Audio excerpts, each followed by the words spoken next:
এবার প্রবাসের সংবাদ।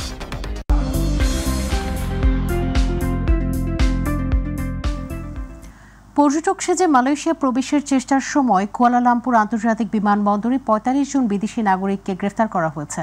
মালয়েশিয়ার প্রতিনিধি আশরাফুল মামুন জানিয়েছেন, মালয়েশিয়ার সীমান্ত নিয়ন্ত্রণ ও সুরক্ষা সংস্থা AKPS পরিচালিত ৩ ঘণ্টার এক বিশেষ অভিযানে তাদের আটক করা হয়।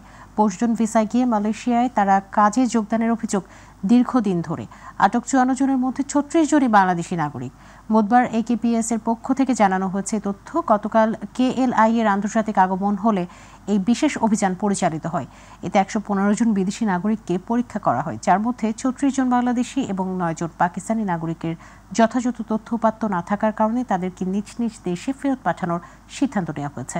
প্রত্যাখ্যাত ব্যক্তিদের ইউনিট পর্যবেক্ষণ কেন্দ্র নিয়ে গিয়ে বিস্তারিত তদন্ত করা হয়, যার পর মালয়েশিয়ার কর্তৃপক্ষ তাদের প্রবেশের অনুমতি না দেওয়ার সিদ্ধান্ত নেয়।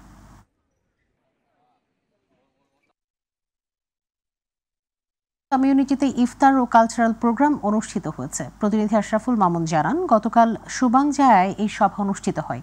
এ সময় উপস্থিত ছিলেন দাতো মি মালেক, এডি সাহারুল, দাতো মহিউদ্দিন খান, লাবনী খাতুন, রাসেল খান, সাজ্জাদ রহমান, জাফর খান, ঝন্টু জামান, রাজু খান, স্বপন চৌধুরী ও রাজা মহারণ।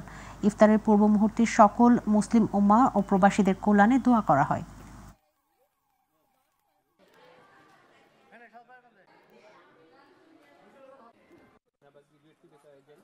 প্রবাসী দুনিয়ার পক্ষ থেকে আজ ছিল ইফতারের অনুষ্ঠান, যেটা আমরা আজকে সম্পূর্ণ করলাম আলহামদুলিল্লাহ। Assalamualaikum dan salam sejahtera.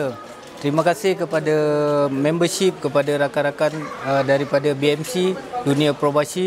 আমি কৃতজ্ঞতা জানাচ্ছি দুনিয়া প্রবাসী, তারা আমাকে এত বড় সম্মাননা দিয়েছে। Daripada Malaysia dan daripada Bangladesh dan Malaysia, kita bergabung dan bekerja sama.